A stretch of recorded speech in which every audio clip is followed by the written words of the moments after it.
విశాఖలో జరుగుతున్న సిఐ సదస్సుకు పలువురు ప్రతినిధులు వస్తున్న నేపథ్యం అయితే కనిపిస్తుంది. ఇప్పటికే లక్షల కోట్ల రూపాయలు అయితే ఎంఓలు కుదుర్చుకున్న నేపథ్యం కూడా కనిపిస్తూ ఉన్నది.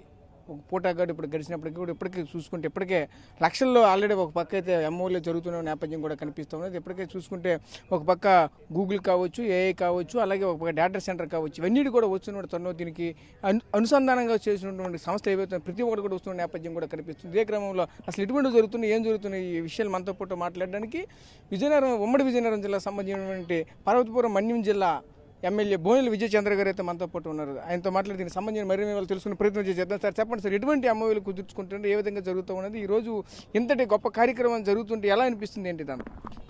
ఇది ఈరోజు 30వ సిఐ పార్ట్నర్షిప్ సమ్మిట్ ఆంధ్రప్రదేశ్ భవిష్యత్తును మార్చే విధంగా ఉందండి. Companies are driven by the speed are chosen by the AP. ఎంత ఫాస్ట్గా ఎదగాలనుకున్న ప్రతి కంపెనీకి ఆంధ్రప్రదేశ్ ఒక డెస్టినేషన్ అయిపోయింది. మరి ముఖ్యంగా ఉత్తరాంధ్ర వాసిగా విశాఖపట్నం తలరాత మార్చే ఒక గొప్ప ఈవెంట్గా ఈ 30 సిఐ మీటింగ్ నేనైతే అంటున్న జరుగుతుంది. ఎందుకంటే ఇక్కడికి వచ్చే కంపెనీలు 46 కంట్రీస్ నుంచి ఇన్వెస్టర్స్ రావడం జరిగింది. అలాగే 491 కంపెనీలు ఆల్రెడీ ఎంఓఈస్ రెడీ పెట్టుకుని ఉన్నారు.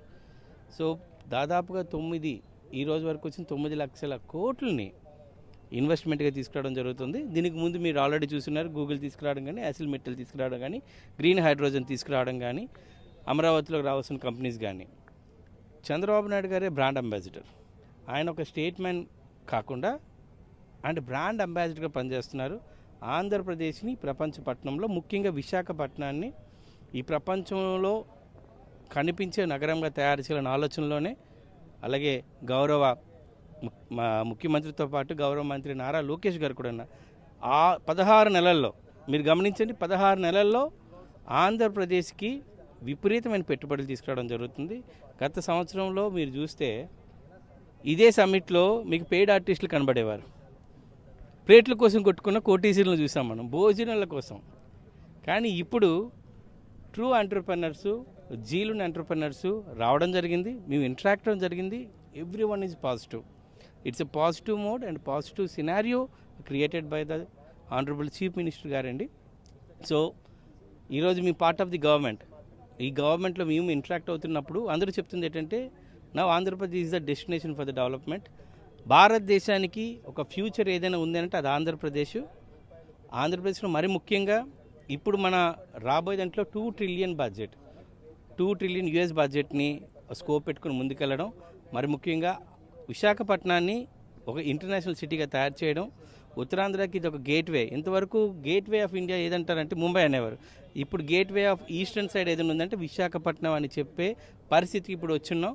సో ఇదే పాజిటివ్నెస్లో 2029కి ఆంధ్రప్రదేశ్ అభివృద్ధి చెందిన రాష్ట్రాల్లో కర్ణాటక, మహారాష్ట్ర, తమిళనాడుకి పోటీ ఇవ్వడం ఖాయం. విశాఖపట్నం ప్రపంచ స్థాయి నగరంగా అరగడం ఖాయం అనే విషయాన్ని నేను ఖచ్చితంగా బల్లగుద్ది చెప్పడం జరుగుతుంది. అంటే ముఖ్యంగా చూసుకుంటే ఉమ్మడి విజయనగరం జిల్లాకు సంబంధించి చూసుకుంటే పార్వతీపురం మన్యం జిల్లాలో ఈరోజు ఉన్నటువంటి ప్రధానంగా మీ నియోజకవర్గ పరిధిలో ఎంఎస్ఎంఈ పార్కులు కూడా ఆల్రెడీ ఇప్పటికే ఏర్పాటు చేసిన నేపథ్యం అయితే కనిపిస్తుంది. ఈరోజు ఎటువంటి ఎంఓయూలు దీనికి సంబంధించి కుదుర్చుకున్నారు, దీనికి సంబంధించి ఎటువంటి కార్యాచరణ రూపుదాలుస్తుంది? ఉత్తరాంధ్ర ఎకనామిక్ రీజనల్ జోన్గా పెట్టుకోవడం జరిగింది. అందులో దాదాపుగా శ్రీకాకుళం, పార్వతీపురం, విజయనగరం, విశాఖపట్నం, ఈస్ట్ గోదావరి, రాజమండ్రి, కాకినాడ, ఈ ఏవైతే 6 జిల్లాలు ఉన్నాయో ఈ 6 జిల్లాల్ని ఉత్తరాంధ్ర ఎకనామిక్ రీజన్ జోన్లో పెట్టుకోవడం జరిగింది. పార్వతీపురం విషయానికి వస్తే Parvathipuram is meant for the agriculture, horticulture. అక్కడ ఫుడ్ ప్రాసెసింగ్ యూనిట్ తీసుకురావడానికి ఎంఓయూస్ జరుగుతున్నాయి. ప్రభుత్వం విపరీతంగా ఫుడ్ ప్రాసెసింగ్ పెట్టే వాళ్ళకి సహకారాలు అందిస్తుంది.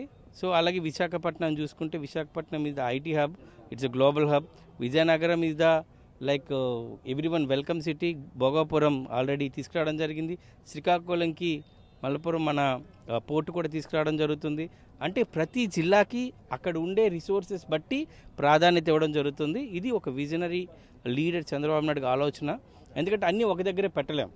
సో ఏది ఎక్కువగా ఉన్నాయో అక్కడే తీసుకురావాలనే ఉద్దేశంతో ఈ రీజన్ మొత్తాన్ని కూడా అత్యధిక ప్రాధాన్యత ఇవ్వడం జరుగుతుందనే విషయాన్ని తెలియజేస్తున్నాను.